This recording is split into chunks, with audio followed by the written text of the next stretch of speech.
Salut, ici Brad Burger pour le 2-Week Challenge numéro 4, un culte, une organisation. Donc là, je vais freestyle, là, je te le dis, là, je suis à 20, il fait noir, c'est la nuit, c'est le soir, et là, je vais te dire qu'est-ce qui me vient en tête. C'est une organisation, et c'est pas un culte, c'est une organisation. C'est un petit start-up allemande qui s'appelait NanoWork. NanoWork était, dans le fond, c'est un laboratoire de génie génétique. En fait, le docteur August Van Doppler-Popinski-Burton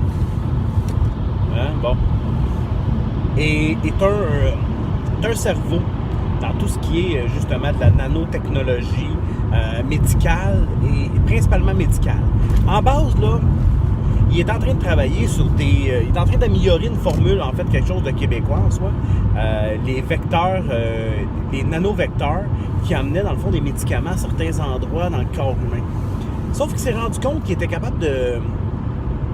Il avait déjà développé une espèce de drogue, un semblant de médicament contre le diabète, qui était finalement, qui s'adonnait à avoir des espèces d'effets sur le cerveau. Et avec la nanoparticule, maintenant, lorsqu'on va cibler certaines zones du cerveau avec les nanovecteurs, cette drogue-là, on est capable d'encrypter des messages, ou plutôt des pensées. Et lorsqu'on utilise la bonne fréquence, cette personne-là devient un peu comme un esclave.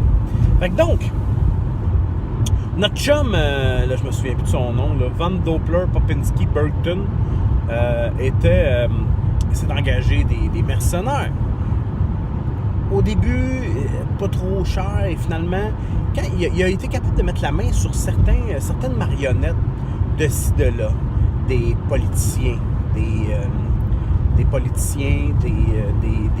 grands de ce monde, des prix Nobel, des gens, des représentants des Nations Unies, mais surtout, il a commencé à tisser sa toile du côté des grands industriels, le pétrole, le plastique, les armes, et tout ça, les multinationales et ainsi de suite. Ce qui fait en sorte que là, plus ça va, plus il y a des gens sous sa coupe. Plus il y a des gens sous sa coupe capables de le contrôler. Lui, a fait grandir un peu son organisation parce qu'étant donné que maintenant il y a un financement qui est beaucoup plus impressionnant qu'il l'était par le passé, ben, il est maintenant en mesure de se financer presque une armée personnelle NanoWork. Et donc, un domaine en Allemagne,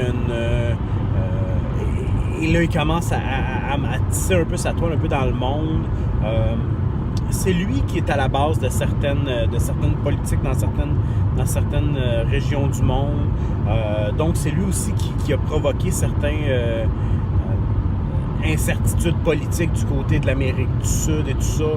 Pourquoi? Parce qu'il veut s'assurer que ces matières premières pour ces drogues, pour ces nanoparticules, restent très, très abordables, même cheap en soi, du côté de l'Amérique du Sud.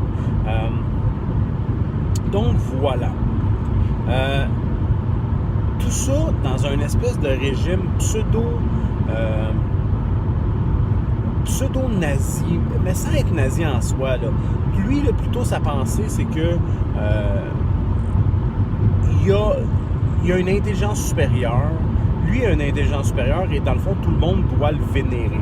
Fait que donc, c'est un peu comme un empereur autoproclamé, mais présentement, il ne peut pas la jouer comme ça parce qu'il n'y a pas encore assez de contrôle. Donc voilà, NanoWork Industries. Good. Salut, bonne soirée.